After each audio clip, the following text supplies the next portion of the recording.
Hello दोस्तों, welcome to Python experts. मैं आपका दोस्त कृष्णा संजय। तो दोस्तों, आज हम लोग लूपिंग और इटरेबल्स के बारे में देखेंगे। उससे पहले सपोज मुझे एक स्टेटमेंट है हेलो पाइथन एक्सपर्ट करके, ठीक है। इस स्टेटमेंट को मुझे पाइथन में प्रिंट कराना है यानी आउटपुट में। तो मैं क्या करूँगा, मैं एक प्रिंट मेथड का यूज़ करूँगा जिसके अंदर हेलो पाइथन एक्सपर्ट लिखूँगा, ठीक है। अब जब मैं उसे एग्जीक्यूट करता हूँ तो वो आउटपुट मुझे मिलेगा। अब ये तो सिंगल लाइन ऑफ स्टेटमेंट है। अब मुझे इसे सेम स्टेटमेंट को 10 टाइम्स मुझे आउटपुट में शो करना है, तो मुझे क्या करना पड़ेगा उसके लिए, इसमें मुझे 10 टाइम लिखना पड़ेगा, करेक्ट। 10 टाइम लिखना पड़ेगा। अब मैं जैसे इसे एग्जीक्यूट करता हूँ तो देखो ये 10 टाइम है। अब ये तो 1 टाइम था और 10 टाइम था करके मैंने लिखा। सपोज ये सेम स्टेटमेंट आपको 100 टाइम्स या 1000 टाइम या 10,000 टाइम लिखना पड़ेगा, तब क्या करना पड़ेगा। तो ऐसे रिपीटेटिव टास्क से बचने के लिए प्रोग्रामिंग लैंग्वेजेस के पास एक मेथड होता है जिसे लूप कहते हैं। तो पाइथन के पास भी दो टाइप के लूप होते हैं। पहला जो है फोर लूप, और जो दूसरा है उसे हम लोग क्या कहते हैं, वाइल लूप, ठीक है। तो फर्स्ट हम लोग फोर लूप के बारे में बात करें। तो जो फोर लूप क्या होता है, एन नंबर ऑफ स्टेटमेंट को एक सिंगल लाइन में परफॉर्म करता है। वो कैसे मैं लिखता हूँ, तो ये एन नंबर हो गया है कि नहीं, एन जैसे 1 10 100 नंबर ऑफ स्टेटमेंट को एक सिंगल लाइन में परफॉर्म करता है। लेकिन उससे पहले हम लोग सिंटैक्स देखते हैं। सिंटैक्स क्या होता है, for variable name in operator then sequence sequence and for loop का जो स्टेटमेंट है उसका टर्मिनेशन किससे होता है, कॉलन से, ठीक है। और सीक्वेंस क्या है, जो सीक्वेंस है वो आपका कोई भी कॉम्प्लेक्स डेटा टाइप हो सकता है, ठीक है। कॉम्प्लेक्स डेटा टाइप यानी क्या हो सकता है, वो आइदर लिस्ट हो सकता है, टपल हो सकता है, सेट्स हो सकता है, डिक्शनरी हो सकता है ना, या फिर आपका रेंज फंक्शन हो सकता है, ठीक है। तो ये रेंज मेथड जो है वो इटरेबल होता है। ये सारे को हम लोग और क्या कहते हैं, इन्हें इटरेबल्स भी कहते हैं, ठीक है। और एक डेटा टाइप होता है जिसे आप यहाँ पे सीक्वेंस में यूज़ कर सकते हैं, वो है स्ट्रिंग, ठीक है। ये जो है फोर लूप का सिंटैक्स है, कॉलन देन यहाँ पे आपका बॉडी। तो ये जो है इंडेंटेशन आएगा। इंडेंटेशन मतलब आप फोर लूप के बॉडी के अंदर में, फिर यहाँ पे आपका स्टेटमेंट, जो भी आपका स्टेटमेंट है वो यहाँ पे आएगा, ठीक है। स्टेटमेंट यानी कि जो ऑपरेशन आपको यहाँ पर परफॉर्म करना है वो। तो अभी देखो, जैसे कि ये जो सेम जो 10 लाइन का कोड है, ठीक है, उसमें सिंगल लाइन में कैसे करता हूँ। फोर वेरिएबल नेम कुछ भी हो सकता है, index x y z anything आप ले सकते हो। इंडेक्स इन रेंज मेथड का यूज़ करके मैं यहाँ पे 10 दे देता हूँ।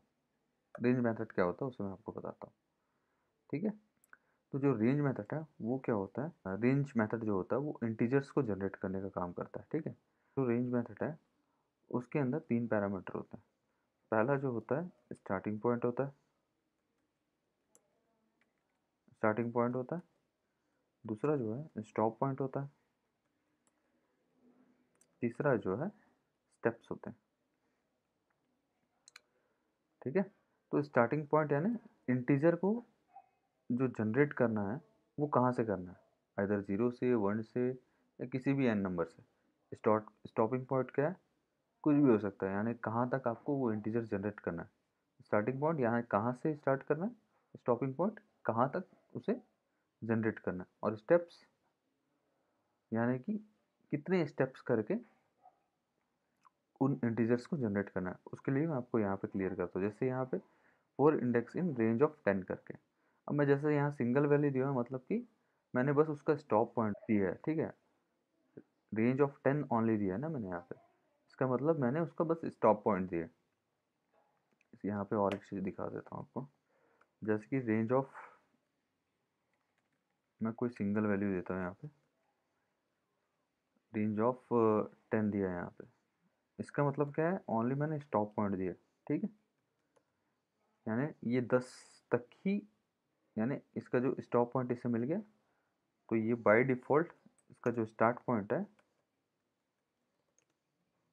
उसको क्या ले लेगा, ये स्टार्ट पॉइंट को 0 ले लेगा, एंड जो स्टेप्स है उसे क्या ले लेगा, 1 ले लेगा बाय डिफ़ॉल्ट। ठीक है, यदि मैं यहाँ पे रेंज ऑफ में से कुछ भी बोलता हूँ, जैसे 0 to 10 करता हूँ यहाँ पे, तो इसने स्टॉप पॉइंट ले लिया है 10। ठीक है, अब 0 क्या हो गया, उसका स्टार्टिंग पॉइंट हुआ। आप इसको कुछ भी चेंज कर सकते हो, यहाँ पे 1 2 3 एनीथिंग यहाँ पे दे सकते हो, 1 2 3। तो यहाँ पे क्या हुआ, 3 आपका स्टार्ट पॉइंट हो गया। ठीक, एक और कंडीशन क्या होता है यहाँ पे स्टेप्स देने का, जैसे यहाँ पे 3 हुआ और 10, और एक पैरामीटर मैं दे रहा हूँ स्टेप्स के लिए, तो 1 है, तो 3 के बाद 1 ऐड करके 4 हो जाएगा, यानी एक एक स्टेप्स आगे बढ़ेगा 10 को रीच करने के लिए। ठीक है, अब मैं अभी 2 देता हूँ यहाँ पे, सो 3 से 10 को रीच करने के लिए दो दो स्टेप्स आगे बढ़ेगा। ठीक है, यानी 3 के बाद 5 हुआ, 5 के बाद 7 हुआ, 7 के बाद 9 हुआ। क्लियर है, तो अपना जो 2 जो है यहाँ पे वो क्या हो गया, स्टेप्स हो गया। तो ये 2 को आप कुछ भी ले सकते हो, 3 भी ले सकते हो, 4 भी ले सकते हो। तो 3 के बाद डायरेक्ट 4 स्टेप्स चलेगा, तो 3 4 7 हो गया। ठीक है, उस हिसाब से क्लियर है रेंज मेथड। अब यहाँ पे देखो, मैं लूप के बॉडी के अंदर में हूँ, इसे प्रिंट कराना है ये वाले स्टेटमेंट को। अब देखो क्लियर है, जो 10 लाइन का जो कोड था वो सिंगल 2 लाइन्स के कोड में कंप्लीट हो गया।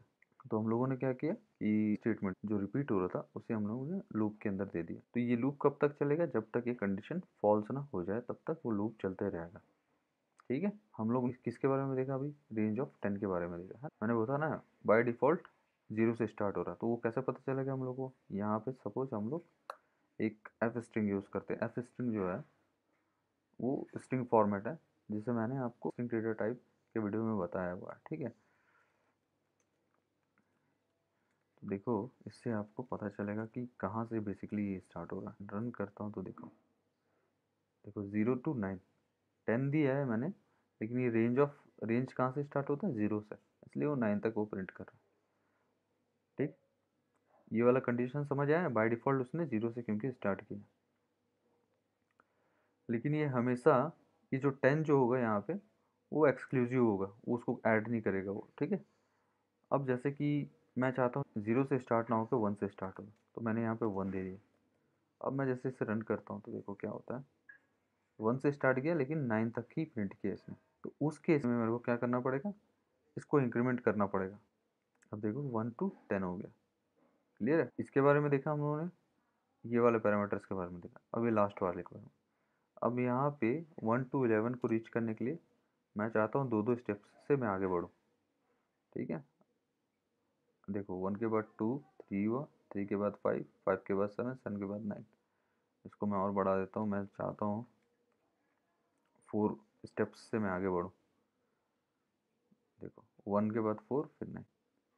क्लियर है range method and for loop. अब दोस्तों, यदि आपको हमारे कोर्स डिटेल्स और कॉन्टैक्ट डिटेल्स के बारे में जानना है तो प्लीज़ विज़िट कीजिए हमारी साइट पे। जो साइट का लिंक है उसे मैंने यहाँ पे दिया है, प्लस डिस्क्रिप्शन में भी मेंशन किया हुआ है। और एक बात, यदि आपको मेरी यह मेहनत पसंद आ रही है तो प्लीज़ लाइक कीजिए, सब्सक्राइब कीजिए और कमेंट कीजिए। और यदि नहीं पसंद आ रही है तो प्लीज़ फीडबैक दीजिए कमेंट के थ्रू, जिससे कि मैं अपने आगे के वीडियो में उसे इम्प्रूव कर सकूं। सो दोस्तों, थैंक यू, और हमेशा की तरह गॉड ब्लेस यू ऑल।